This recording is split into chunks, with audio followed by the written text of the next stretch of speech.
தங்கலான் அப்படின்னா தங்க மகன் அப்படின்ற மாதிரி தான் போல இருக்குது. ஏன்னா அதனுடைய கரெக்டான மீனிங்னு இன்னும் யாரும் எனக்கு கிளாரிஃபை பண்ணல.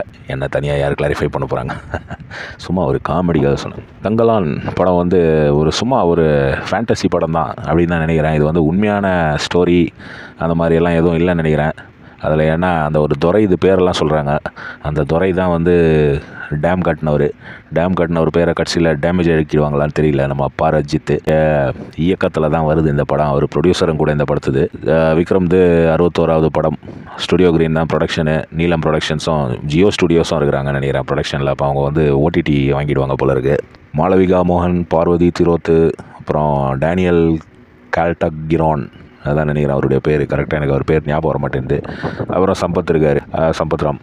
படம் வந்து பயங்கர லெவலில் அதனுடைய போஸ்டரு, அதனுடைய டீசர் இதெல்லாம் விட்டாங்க. அதுக்கப்புறம் இப்போது பயங்கரமான ஒரு ட்ரெய்லர் விட்ருக்காங்க. ட்ரெய்லரை பார்க்கும்போது கோல்டு திருடுறது இல்லை, மலையிலேருந்து வெட்டி எடுக்கிறதுக்காக எந்த இடத்துல கோல்டு கிடைக்குது அப்படின்றத பார்த்து ஒரு இங்கிலீஷ்கார துரை, கிளமெண்ட் துரைன்றாங்க, அவர் வந்து பிரிட்டிஷ் ஜென்ரல், அவர் வந்து கோல்டு எப்படியாவது எடுத்தே தீரணுன்ட்டு எடுக்கிறதுக்காக இந்த வில்லேஜில் இருக்க ஆளுங்களெல்லாம் கூட்டின்னு போகும்போது அங்கே வந்து கொஞ்சம் இந்த சூன்யம் சூன்யம் வைக்கிறவங்க வந்து மாளவிகா, அதுதான் ஆர்த்தி. அப்புறம் பார்வதி திரோத்து வந்து கங்கம்மா, பசுபதி வேறு இருக்கார்.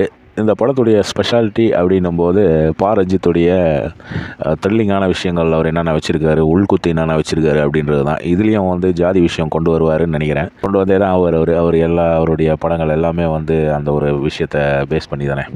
அதில் வந்து ஸ்பெஷல் எஃபெக்ட் அது இதெல்லாம் சேர்த்து அது கூடவே வந்து இந்த கோல்டு விஷயம், அப்புறம் இங்கிலீஷ்காரர் வேறு கொண்டு வந்திருக்காரு. அங்கத்தி பட்டியலின மக்கள் அவங்கள வந்து இந்த பிராமின்ஸ் வந்து கோத்து விட்றாங்க போல இருக்குது. பிராமின்ஸையும் காட்டுறாங்க அந்த இதில். இங்கிலீஷ்கார வந்திருக்காருப்பா, லார்டு கிளமெண்ட் அப்படின்ட்டு. நான் கதைன்றது படம் ரிலீஸ் ஆகும்போது பார்க்கலாம். இந்த ஓங்கி வெட்டுறாரு பாருங்க, அவர் தான் வந்து லார்டு கிளமெண்ட். படம் வந்து பயங்கர ஹிட்டாக இருக்கும்னு நினைக்கிறேன். ஏன்னா வந்து ஒரு 2-3 வருஷமாகவே இதுக்கு வேலை செய்திருக்காங்க. அதுவும் விக்ரம் வந்து சும்மாலாம் ஒரு ப்ராஜெக்ட் ஓகே பண்ண மாட்டார் அப்படின்ற மாதிரி சினிமா வட்டாரத்தில் பேசிப்பாங்க. ஆனால் அவருடைய போன படங்கள்லாம் பார்த்திங்கன்னா அப்படியே புஷ்ஷுன்னு போச்சு. இந்த படம் வந்து அப்படி புஷ்ஷுன்னு போகாதுன்னு நினைக்கிறேன். ஏன்னா ரஞ்சித் இருக்கார். அப்புறம் இந்த கதையை பார்க்கும்போது கொஞ்சம் வித்தியாசமான கதையானதுனால இதில் வந்து கொஞ்சம் த்ரில்லிங்கான விஷயம்லாம் வச்சுருந்தாங்கன்னா படம் வந்து வேறு லெவலில் ஹிட் ஆகிடும். அதோட வந்து விக்ரமுக்கு இனி என்ன கம்பேக்கு அப்படின்றீங்களா? அப்படியெல்லாம் இல்லை. இந்த கத்துறாங்க பாருங்கள், இந்த அம்மா தான் சூன்யக்காரி.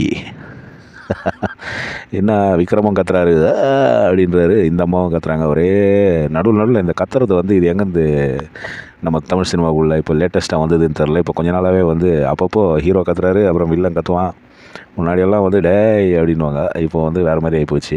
என்னுடைய ஸ்பெஷல் எஃபெக்ட், என்னுடைய செட்டெல்லாம் பார்க்கும்போது ரொம்ப நல்லாவே தான் பண்ணியிருக்காங்க. விக்ரம் வந்து பயங்கர ட்ரான்ஸ்ஃபர்மேஷன், அவருடைய பாடி வெயிட்டெல்லாம் குறைச்சி கூட்டி ஏதோ பண்ணியிருக்காரு. இந்த ஒரு சீன் வந்து என்னால் தாங்க முடியல. ஒரு குச்சியை வச்சு அவர் ஒரு என்ன பிளாக் பேந்தரா, அது இந்த மிருகம் வந்து எப்படி இந்த காட்டில் வந்ததுன்றதே தெரியல. முதல்ல ஒரு வேளை அந்த காலத்தில் இருந்தது, இப்போ எல்லாம் அழிஞ்சு போச்சுன்ற மாதிரி சொல்லுவாங்க போல இருக்குது. எப்படியோப்பா படம் ரிலீஸ் ஆகி ஒரு சூப்பர் ஹிட் ஆகி நல்ல கலெக்ஷன் கொடுத்து எப்படியாவது தமிழ் சினிமாவை வந்து கொஞ்சம் தூக்கி நிறுத்துங்க. ஏன்னா இப்போ கொஞ்ச நாளாகவே தமிழ் சினிமா கொஞ்சம் டவுனில் இருக்குது நிறைய பேர் பேசின்னு இருக்காங்க. ஆனால் இப்போ இந்த டீன்ஸ் மாதிரி படம்லாம் லோ பட்ஜெட்டில் வந்து கலக்கின்னு இருக்குது. இப்போ இந்தியன் படம் ஆனால் டீன்ஸு கலக்கிச்சு, இந்தியன் படம் கலங்கி போச்சு. அப்படி வச்சு அந்த மாதிரி பார்க்கும்போது இந்த ஒரு படம் ஒரு பெரிய பூஸ்டாக இருக்கும்னு நினைக்கிறேன். இந்த ஒரு வருஷத்துக்கு தங்கலான்னு கொஞ்ச நாள் பேசுவாங்க போல இருக்குது படத்தை பற்றி. ஏன்னா அவ்வளோ தூரம் வேலை செய்திருக்காங்க அப்படின்னு நினைக்கிறேன். சரி, ஆல் த பெஸ்ட் சொல்லிடலாம். இன்னும் கொஞ்சம் நாளில் ரிலீஸ் ஆக போகுது படம். ரிலீஸ் ஆனோன்னா பார்க்கலாம் என்ன எஃபெக்ட் கொடுக்குறாரு நம்ம சியான் விக்ரம் அண்ட் ரஞ்சித் அப்படின்றத.